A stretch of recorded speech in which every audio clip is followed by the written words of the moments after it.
واقعي واده سره خو ډېر غمونه دي. واده خو صرف ما قبوله که او قبوله کړې میوه خو پکې نشته.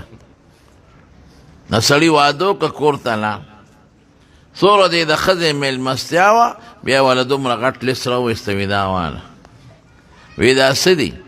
وی دا سودا راوړل غواړي.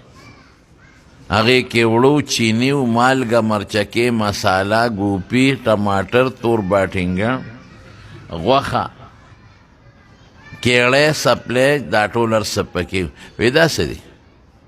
وی دا به راوړې. وی دا په ما نشته، اوسه پورې خو ما دا شی نه دی راوړی. وی اوس تی نه دی راوړی، خو چې واده وکړه دا دې ټول منلي دي. وی قسم دی که مې منلي؟ وی تا ته ملا صاحب نه ویلي؟ وی راشه ګوانده له راوله، په خدای مې دې قسمي که ما ته یې وی چې ګوپیان به راوړی او ټیپر به راوړی، تور باټینګن به راوړی. وی څه وی درته؟ وی ما ته یې وی چې دا پلانکی دې قبوله کړې وه، قبوله دې کړه. ما وی قبوله کړې مې وه، قبوله مې کړه. وی په دې یو ټکي کې دا ټول هر څه پراته دي. اوس ټینګ شه، واده دې کو، د څو ورځو خوشحالي ده، اوس د ټول عمر غمونه دي. او که بلا شیشکه دې په قسمت ورسېده نو دنیا کې دوزخ دی. سر دې طالبانو ته یم هر چا سره ټرت، خو ښځې سره نه ټرت. قسم په خدای چې هغه چل بر سره وکړي چې یاد به ساتې. دلته یې تو وې ازور د نه وباسي. چیني وي سبا ورته ورشه دړی چینی راوړه. ښځې ما خو پرون ګوته یې راوړلې وه، دا بچي دې لږ شربتونه څکي، مېلمانه دې نه راځي، هغه لختي کې اړوي.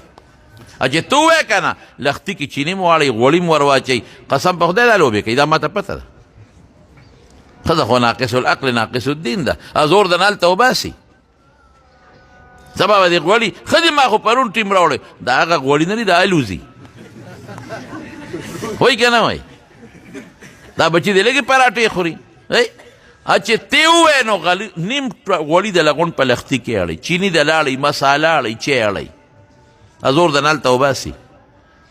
او سبا به روانې لستوڼې به دې شلېدلي. هلکه دا لستوڼې ولې ځوړندې؟ وی دا ولې؟ زر به کور ته منډه کې، یا ښځې دا ولې؟ وی ښه دا جوړ اسري ګرمه شوې وه، اسري په قصده لسوځئ چې لا خښتک دله ونه سوځئ، چې سم دی وشرمئ. ښځو سره نټرت یاد ساته، وال ټکول به نه کوې ښځو سره، ازور د نه بیا وباسي.